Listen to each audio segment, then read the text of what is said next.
Fala galera, bem-vindos a mais um vídeo aqui do canal Filho de Peixe, muito prazer, eu sou André Siqueira e nesta terça-feira teremos dose dupla de conteúdo aqui no nosso canal. Mais tarde temos o nosso tradicional pré-jogo, provavelmente com uma participação especial de alguém que vai falar sobre o Palmeiras aqui no nosso canal, nosso adversário do clássico desta quarta-feira, mas agora na hora do almoço eu chego aqui com um resumão de informações. Ontem foi o meu primeiro dia de volta ao trabalho, depois de um período de férias.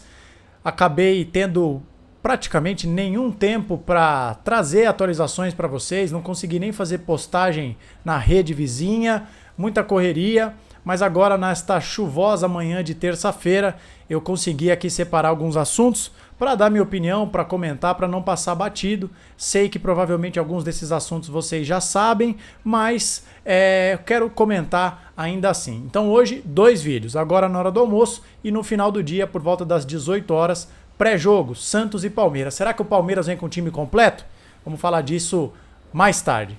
Antes eu peço o seu like, a sua inscrição, o seu comentário, o seu hype também. E se você quiser, puder e confiar no meu trabalho, torne-se membro, vem para a família do canal Filho de Peixe, porque aqui o torcedor santista tem vez e voz. Tá bom, gente? Eu quero começar só a título de registro. O Santos já concluiu a venda do Souza para o Tottenham. O jogador, inclusive, viajou para a Inglaterra neste domingo, também conhecido como anteontem. Mas tem apenas uma pequena divergência. Tem uma novidade que eu não consegui comentar e existe uma divergência nessa novidade. Qual é a novidade e as suas respectivas divergências? O Santos tinha apenas 75% do Souza. Portanto, o Santos não receberia, inicialmente, a totalidade dos 15 milhões de euros oferecidos pelo Tottenham. O Diário do Peixe e, posteriormente, o Lucas Mussetti informaram na noite de domingo que o garoto Souza abriu mão de tudo que ele tinha para receber, dos seus 25%, para que o Santos pegasse a totalidade do negócio e que o Souza teria aberto mão desse valor por gratidão ao clube que lhe revelou e que lhe tornou jogador. Baita notícia. Ontem, para ser justo, o pessoal do Globo Esporte, do GE, trouxe que na verdade o Souza abriu mão apenas de metade, 12,5%, e que aí o Santos ficaria com 87,5% do montante da transferência. Seja como for, é claro que nós temos aí alguns veículos dizendo que o Santos pega tudo, outros veículos dizendo que o Santos pega quase tudo. O fato é que a gente tem que louvar essa iniciativa do Souza, porque nós vimos recentemente muitos jogadores santistas saindo do clube pela porta dos fundos, muitos meninos da Vila que sempre demonstraram profunda ingratidão ao Santos, que sempre trataram o Santos de qualquer jeito, e o Souza, que infelizmente sai do Santos sem ter conseguido alcançar a posição de titular incontestável, porque o Souza só recupera a posição na reta final do Brasileirão 2025 depois de uma sequência de partidas tenebrosas do Escobar. Então um garoto que nem incontestável era na posição, que muitas vezes foi preterido por jogadores medíocres, abre mão do valor para ajudar o Santos de alguma forma. Queria começar o nosso vídeo falando exatamente sobre isso, mas aí você vai me perguntar, André, então agora o Santos está com a vida ganha, é dinheiro que não acaba mais, vamos reforçar o time, pintou o campeão do Paulista, da Copa do Brasil, do Brasileirão e da Sul-Americana. Não é verdade? Entreguem as taças. Não. Infelizmente não, porque o Santos é um time em que as notícias ruins, me desculpem, proliferam sem parar. Ontem, segunda-feira, o Santos foi condenado pela Corte Arbitral do Esporte, o CAS, que é a última instância de tribunais esportivos, a pagar o Arouca de Portugal pela contratação não quitada do zagueiro João Basso. Adquirido na gestão Andrés Rueda por aproximadamente 2 milhões de euros, o Santos pagou apenas a primeira parcela de 500 mil euros e não efetivou mais nenhum pagamento. E agora o Santos, caloteiro que foi condenado a pagar. É a última instância, como eu disse, não cabe recurso, ou paga ou sofre transfer ban. O Santos tem um prazo de 45 dias, agora já são 44, para pagar o Arouca, caso contrário, ficará impedido de registrar jogadores. E aí temos que falar sobre a cretinice da gestão Marcelo Teixeira neste caso. Quando procurados por veículos de imprensa para comentar essa condenação, a gestão Marcelo Teixeira divulgou uma nota tão cretina quanto a atual administração. Disse que este caso do João Basso era uma herança maldita deixada por gestões anteriores, mas que nada disso vai impedir que o trabalho sério siga firme e forte no Santos Futebol Clube. É uma nota que chama o André, que chama você, que chama todos nós, torcedores santistas, de idiotas. Até porque, vamos lá os fatos. É fato que o João Basso foi adquirido na gestão de Andrés Rueda. Isso é um fato incontestável.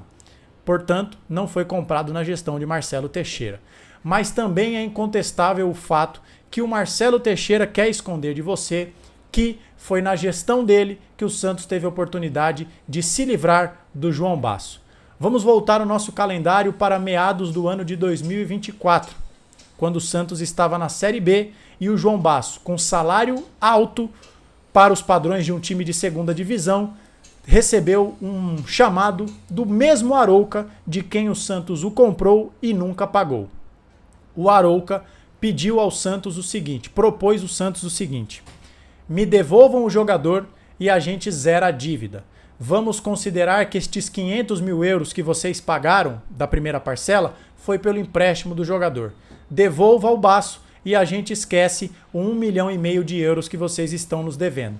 Sabe o que Marcelo Teixeira e o seu diretor de futebol à época, Alexandre Galo, quem se lembra do Alexandre Galo, fizeram?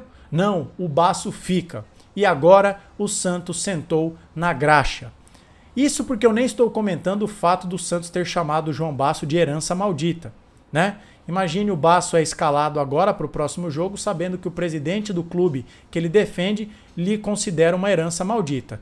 Que baita motivação para vestir o manto sagrado, não é verdade? Então, a César o que é de César. Quem comprou foi o Rueda? Foi.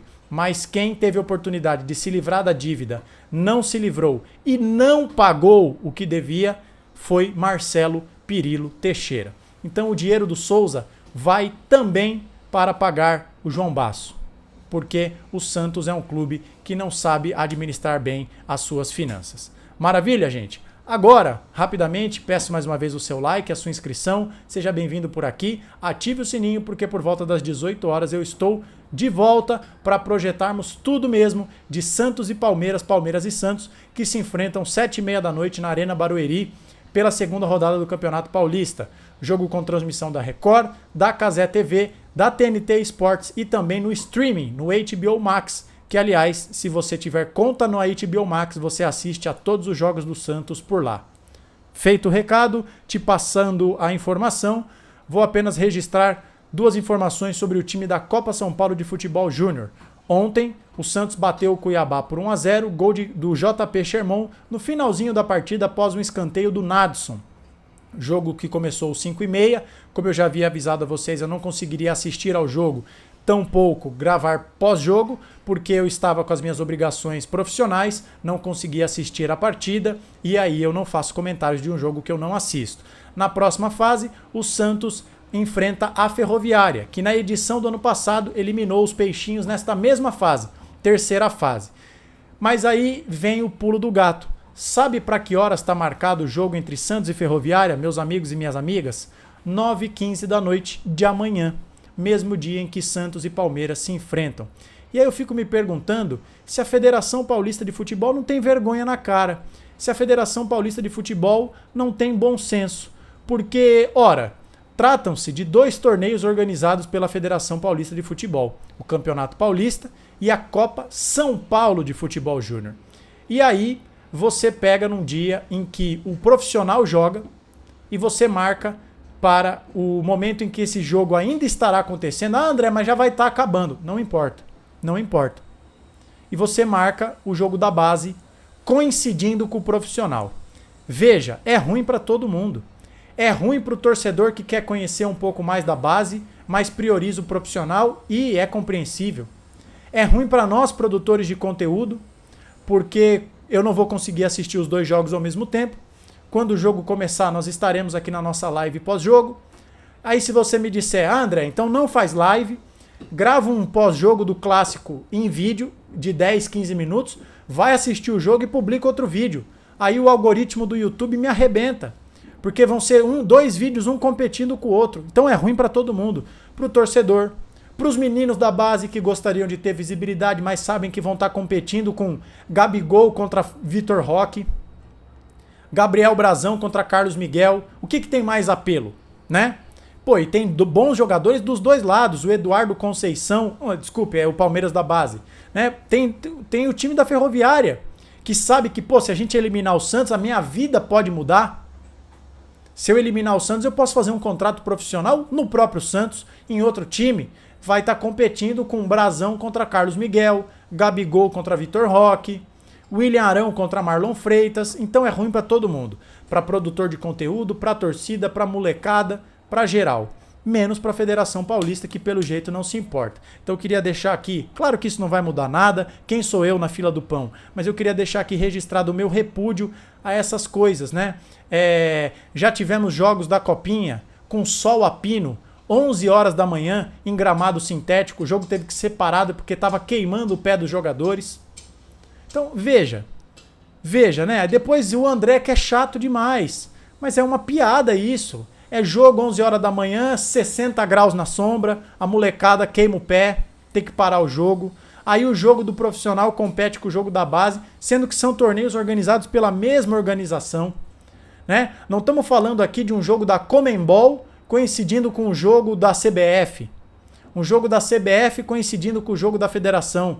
Não, a Copa São Paulo de Futebol Júnior é da mesma gestão, administrada pela mesma entidade que faz o Campeonato Paulista. Então é uma sacanagem gigantesca. Então fica aqui registrado o meu repúdio.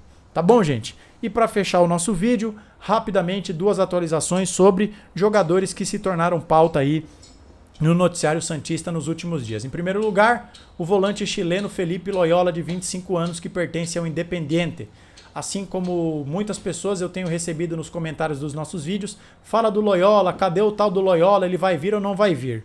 Gente, como tudo no Santos, mais uma novela, e o desdobramento mais recente que nós temos é o seguinte: o Santos já esteve mais otimista por essa negociação, o Santos já imagina um cenário em que o Loyola não virá, e a estratégia do Santos, segundo informações do Lucas Mussetti, é a seguinte: já está espalhando no mercado o peixe de que não quer mais. Seria uma espécie de blefe, de truco, para ver se, enfim, Independiente e o Atipato se acertam. André, mas por que eles têm que se acertar? Explica para mim. Eu te explico. O Atipato, o Felipe Loyola, jogava no Atipato. O Independiente da Argentina o comprou do clube chileno, mas ainda não pagou a totalidade da transferência. Deve cerca de $1 milhão.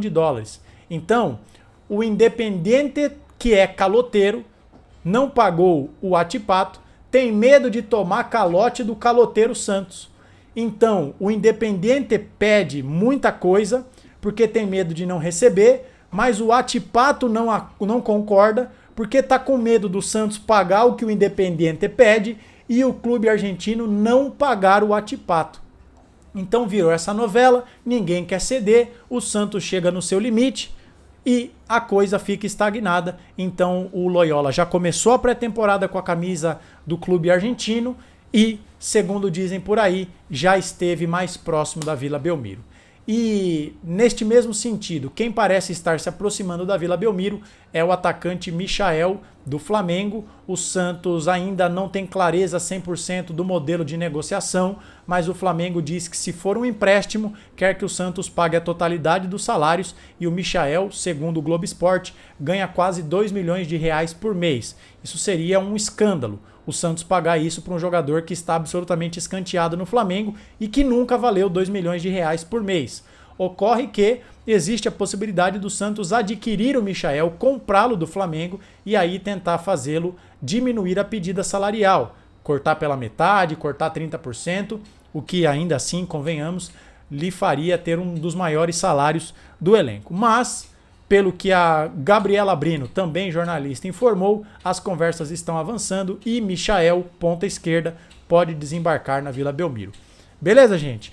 uma atualização de tudo que aconteceu de mais relevante no noticiário santista nas últimas horas, com a minha opinião, e fica aqui mais uma vez o meu agradecimento pela sua audiência e o convite para que você ative o sininho, continue acompanhando os nossos conteúdos, porque mais tarde tem pré-jogo de clássico, já na segunda rodada, Santos e Palmeiras. A gente se vê a qualquer momento com qualquer novidade, mas por enquanto eu vou ficando por aqui. Uma ótima terça-feira para você, se cuide, fique com Deus, não esqueça do seu like, de se inscrever e ativar o sininho. Hype o vídeo e deixe a sua opinião, porque aqui no canal Filho de Peixe, o torcedor santista tem vez e voz. Um abraço para você e até logo mais.